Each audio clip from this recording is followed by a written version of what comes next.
Welcome back to Unfiltered Thoughts from a Designer. If you're new here, I'm Jesse Nyberg, a freelance graphic designer from Los Angeles. And in this video, we're going to talk about pricing your client work, famous production companies using AI in their movie posters now, and more. Let's get into it.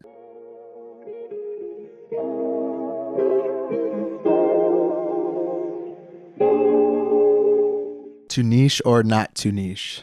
That is the question. Or I don't know, however that old fucking phrase goes.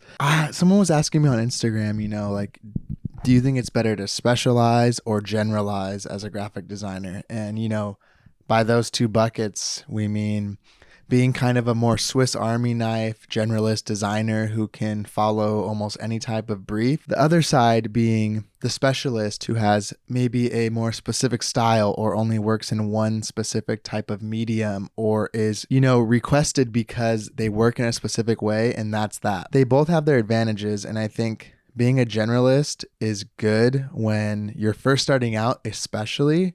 And as you continue on, if you want to be more of a craftsman and a designer for hire and someone who is versatile and can be brought into projects and do a lot of different things. And yeah, sometimes that may be criticized by that whole jack of all trades, master of none. But a lot of people don't talk about the end of that quote where it's the end of the quote is something like, but that is still oftentimes better than a master of one. It's a little misleading because end part of it is purposely left out to make a point about specializing. And for me, the approach that I took was almost generalist first, specialist second, whereas I don't fully feel like I'm someone they come to for a very specific style quite yet. And I don't know if I want to fully be that way to begin with. However, I am a lot more niche than I used to be.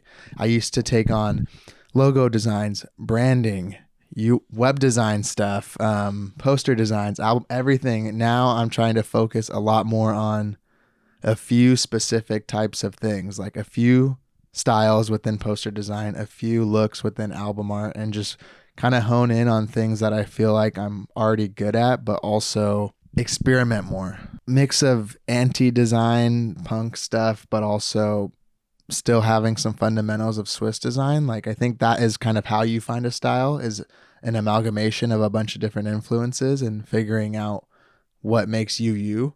Deciding to be a specialist or generalist really depends on if you have a specific style or not, or if you really want to get into something deep. I think it doesn't hurt to dip your toes into a bunch of different avenues at first and then figure out what you're good at and go from there.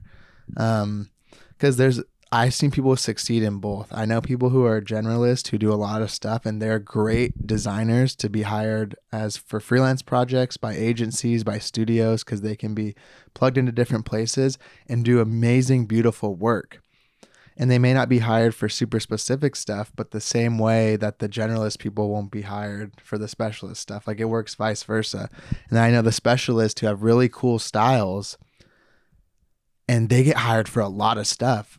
But oftentimes it can be pigeonholed into that, one specific look or feeling or genre or just industry even. So that type of question I don't think is so black and white. I think it really depends on what your goals are, and having a good North Star and a good idea of where you want to be and what you want to do in your career, and following that and not letting different styles or different career paths giving you that kind of shiny object syndrome and trying to follow what you see other people doing. You need to figure out what works for you and stay true to that throughout all the ups and downs and lefts and rights, Speaking of designing stuff, I think I'm in a privileged spot when it comes to being a freelance designer, creating content, and making money from two different industries, because one can subsidize the other. So I've been trying to use my design skills more for good and to help others, and more of a, not philanthropic, what's the word? And it's not altruistic either, because I'm getting enjoyment and benefit out of it too, but more for the love of the game, I guess you could say. More for the art and for the fun, because since I'm getting paid from brand deals and stuff, it opens me up to do more stuff just on a local scale for family, friends, myself. I think it's good if you can, to not forget that we have this skill that, yeah, it's sought after, and yeah, it's a good way to bring yourself monetary success within capitalism. But I think it's also good to not kind of lose the plot and use those design skills to make something for fun for your family that they just let you go crazy on, or make something for your friends, or do some album art for your best friend's band, regardless of the money, because just for the love of it. And if you need money, don't prioritize that stuff, obviously. But if you have other ways to subsidize these more passion and fun projects and not just personal stuff, I think it's cool to do that, because other industries, people do stuff, use their skills to help people. And I think sometimes as designers, we get a little bit too bigger than that and kind of holier than thou. And like, I felt this way for a while. Like, I can't do that project. Like, I only take on like thousands of dollars of projects or whatever. And it's weird because not just on a local scale of helping people, but even with projects, like like I said, since I'm in a privileged spot with getting money from other sources, I'm trying a lot more to take on projects that I would otherwise turn down, just that are more fun and lower budget, because I have the time. Before, it was like, if I take on this $500 album art for a local band, or a couple $100 poster, whatever it may be, I will cannibalize all my time that could be going towards a big corporate brand identity or a big brand deal or a big project. But since I'm growing in my career as a content creator and a designer, and my time is becoming more valuable, I'm able to make a lot more money off brand deals or big projects that take less time. So now I have this free time to do this stuff just for fun. It sucked turning down friends, bands I really liked, things like that, where, and them should be having a bigger budget is besides the point sometimes, especially these big labels. But at the end of the day, if I'm always turning down all these projects because they don't pay enough, and talented designers who are oftentimes more talented than me are taking them on for this lower price, whether it's right or not, at the end of the day, I'm just going to have to do it for the price that they have, or else I'm never going to get to work on these things. And since some of my needs are met money-wise these days, I want to be more fulfilled as a creative and as a designer. So if having to take on projects that should pay more but don't is the compromise I have to make, and however I justify that in my mind, then that's fine for me these days. And it's kind of weird because as I was coming up, I took on projects for those low prices because I didn't know better.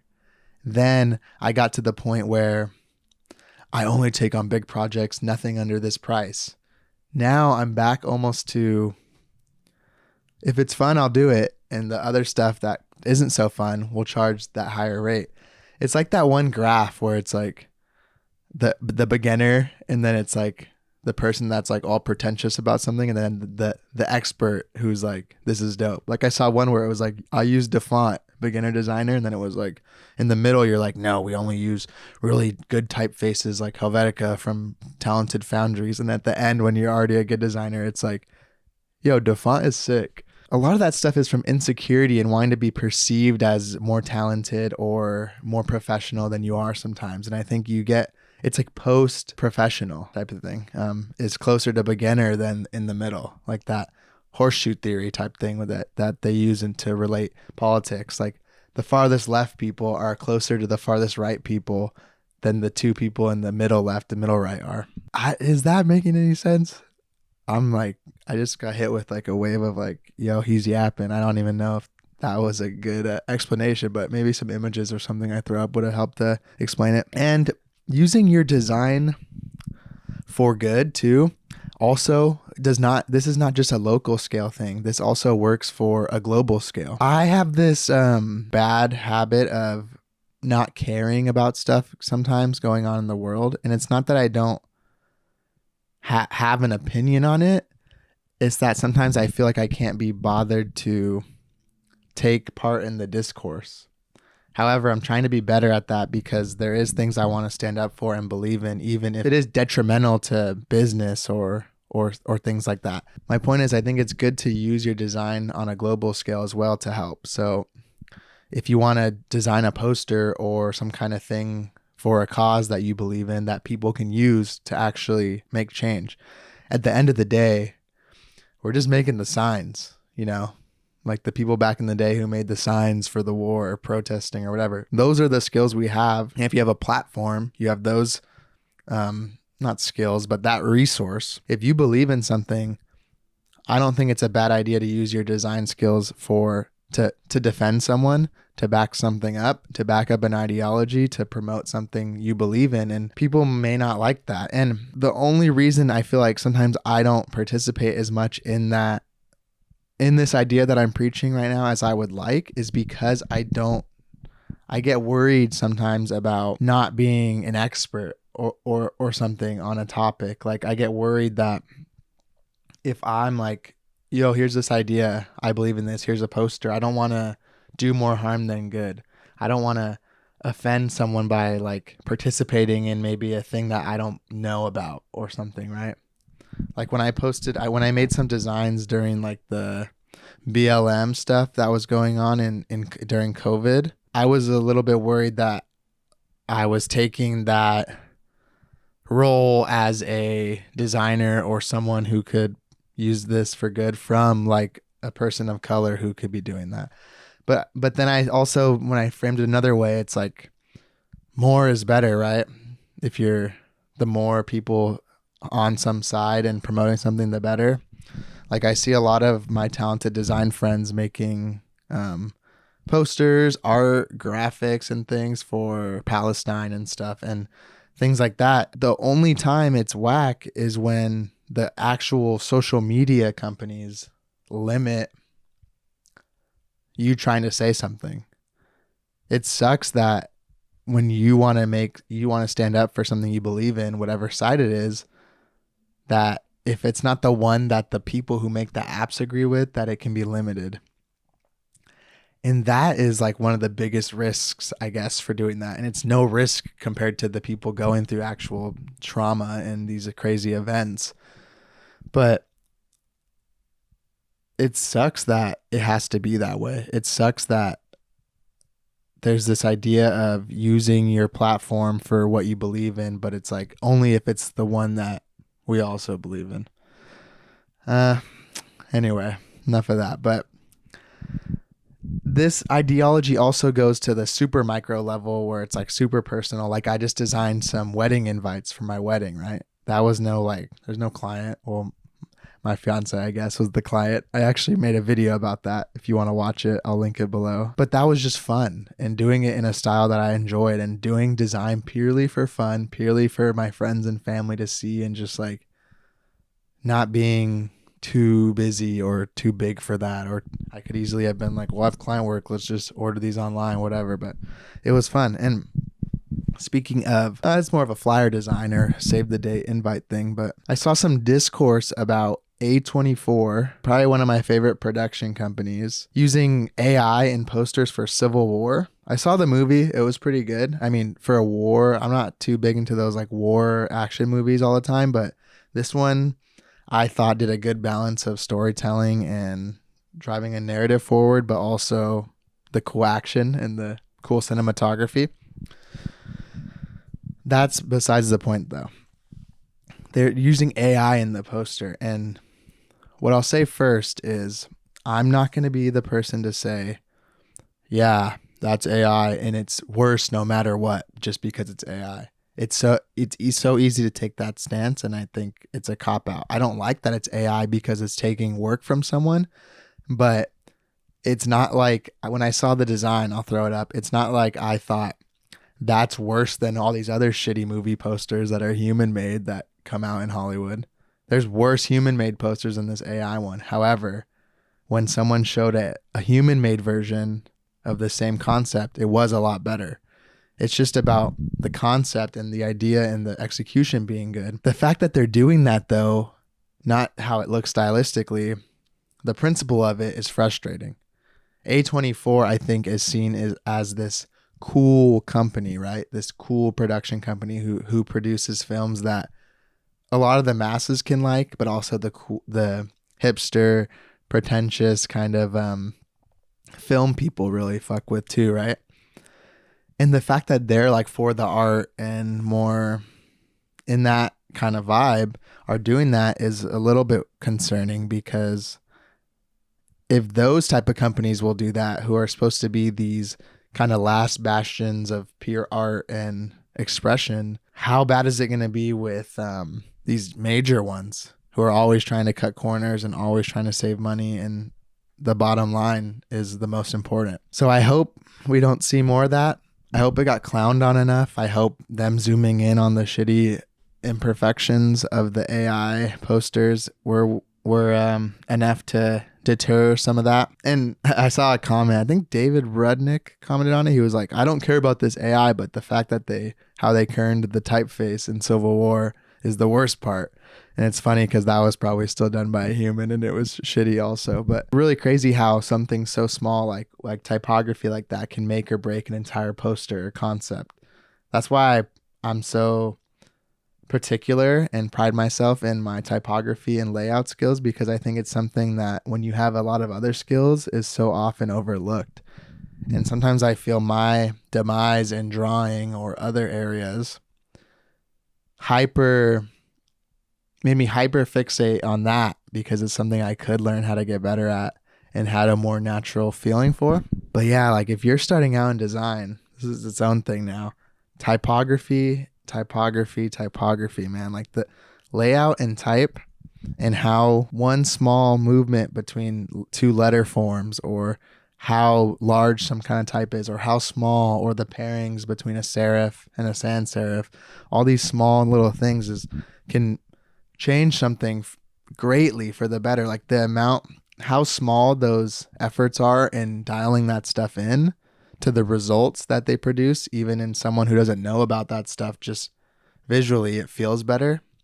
It's worth it to take your time and really dial in those small details. But on the other hand, dope posters, the Challengers movie poster, that's one of my favorite movie posters I've seen in a while. Not only is the composition good, I think it would have already been cool even in that composite kind of style where it's just images almost hyper softened and airbrushed. It would be cool in that own right, but the fact that it was done in this really cool old school like illustration style that was more hand done made it look even nicer. And I loved that they were willing to take it that direction. You can still obviously tell it's Zendaya, and that's the draw, right? When I worked at these places who made big movie posters for big production companies, you can't get away with a concept with a main draw actor like that almost always without having their big ass head on it. But the fact that you could clearly tell it was her, and they still got to do it in a stylistic way, was cool. And seeing that come out right by the A24 Civil War movie was like, the kids are going to be all right. You know, we still got this dope ass illustration from whoever designed that. I tried looking for it. I didn't know where it was. Seeing that contrasted with that was like, all right, well, even if there's shitty things going on in this niche of design, we got some hope, you know? Like every time I find a new designer who has like 1,000 followers on Instagram or something, and they're making badass posters or super good logos or whatever it may be, I'm like, damn, we're going to be all right, you know?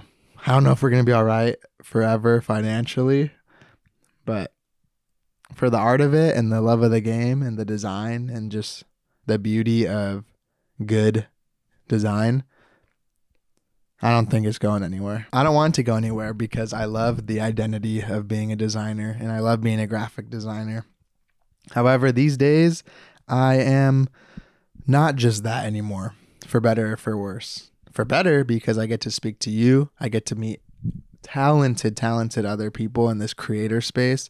And I get to inject some of my skills and creativity from the design world into other avenues and niches. So, you know, nowadays I'm a graphic designer. I'm a content creator. And I'm okay saying that now, you know, I'm a creator, whatever. Content, everything is content at this point when it's put into the internet space, whether it's artful or not. It's kind of the world we live in. It's almost what people perceive it as rather than what the intention was behind it. But content creator, designer, art director, video editor, video maker, talk show host, like kind of all these things, and how good I am at each of them is not for me to decide. That's still up for debate. But it's interesting kind of balancing that identity, because as my creator business grows, it seems I stray farther from my roots and my community in the design world, even though my content is about design. And then as the graphic design stuff gets bigger, or I'm busier with that or more in client world, my identity as a creator is almost overlooked. It's a weird thing, and it's a 100% a first world problem, and I'm not complaining at all and not saying like, poor me, I'm doing two things I really like that people would love to do. It's more, it's more that, weird. Like, it's just one of those little things. It's an existential crisis, but somehow a positive one. Like, it's a, wow, it's like a grateful identity crisis. Like, wow, I get to be two things that are super cool that I've kind of always wanted to do. The design one more, but as I got into YouTube and got started with content in like 2020, I think I realized deep down it was something that I wanted to do. And maybe for bad reasons, maybe it's for trying to get recognition or acceptance or some kind of insecure reasons, but nonetheless, it produces stuff regardless of where the sentiment is from or the root, a seed of that. But it's kind of cool because it's kind of interesting balancing those two ideologies. And I think a lot of people run into this, or not ideologies, identities. Or I know a lot of designers who are also in bands in like the hardcore world, and almost both those careers are almost equally successful, and I don't know about lucrative. I don't know the money to it all, but so that's interesting. But for me, it's weird because I know all these dope creator people now who aren't graphic designers, and it's weird hanging out with all these other creatives who aren't just designers, because then I get to be the designer again, which helps that identity, but also now I'm just also one of these creators. So it's not special either. So I'm not the best one in that world. Like, I went to that creator camp thing that a while ago, run by like Wholesome Simon, Max, Chris, Christina. Meeting all those people was cool, and I'm going on another trip with them. I think it's going to be in like France or some shit. And that's insane to me. Like, that I have enough of that identity now to be invited to go to a trip in Europe. I barely even went there for the first time ever with my fiance recently, to Germany and Amsterdam and or in Germany, Netherlands, and London, UK.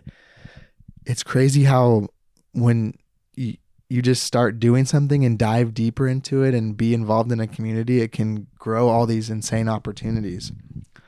But I like it. I like having multiple identities like that in a way. It's cool to be involved in multiple communities. I think it's important to not to be too one-sided and be a multifaceted artist or creator or whatever you want to call yourself. Speaking of that and other interests, something I want to talk about that is a little non-design related but equally important to me is I still want a mini truck, and my hobby of Facebook Marketplace hunting has gotten out of control.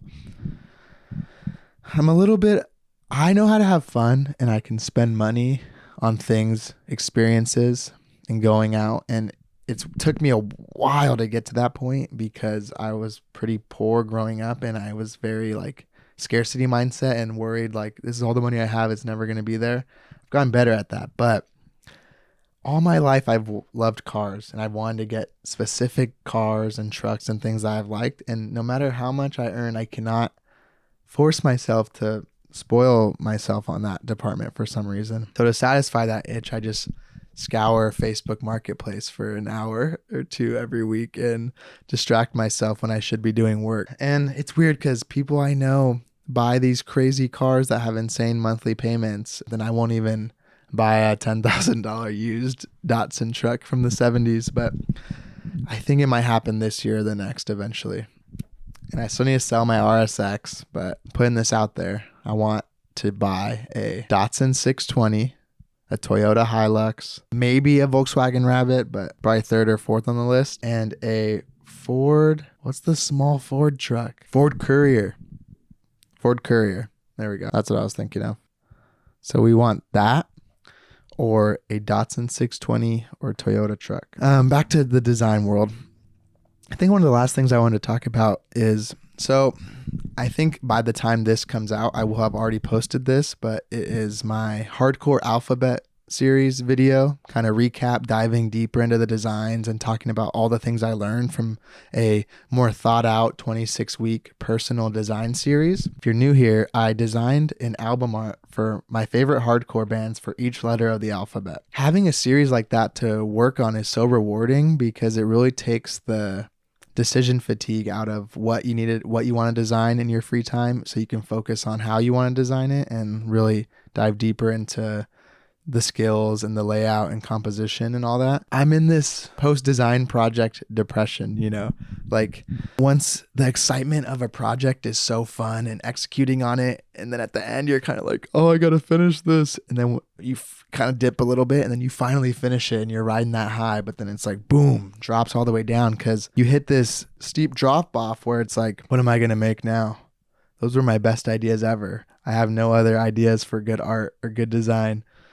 No more creativity left. And I think that I've talked to other people who are more talented than me that go through that problem. So that's equally reassuring because I know they deal with it too, but also frustrating because I'm like, fuck, they're better than me and they deal with this. So I guess it's inevitable. The point I'm trying to get at though is there's something so satisfying of serializing something like that. I think that's the word, but having a series to work on in a final big thing. And I'm a huge advocate for that for anyone to do, especially younger designers who maybe don't have the client work or even do have the client work to work on your own time. Find something you're passionate about and combine that with design and create a series, or even create something completely fresh and new and artful from scratch. But not having that, I'm in this weird limbo state now. It's like when you can create anything, it might as well be nothing. Like the scariest thing I'm feeling right now is this kind of blank page syndrome where it's like, well, now I can go back to personal work, but I don't have any ideas. And I want to figure out a new series or a new kind of thing to work on to give myself the luxury of having something to do whenever there's free time and not wasting hours like, well, what do I make? I have something set up. Like, all right, Tuesday I have an open day. We'll do number 4 of this series or whatever. So I don't know. If you guys are working on anything like that, I'd love to hear some ideas for a series or something you would like to see from me, or just whatever you're doing.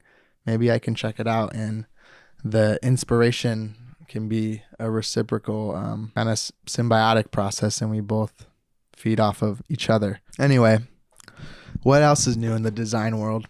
Let me know in the comments and ask any questions. Drop something that you would love to hear me talk about or give my perspective on, and I'll get to it whenever we get around to the next one of these. Hit that subscribe button if you're new, hit the like button, all that jazz, and drop some comments down below because I'd love to hear about what y'all are thinking in this world. That's it for now. Thank you for watching, and I'll see you next time. Peace.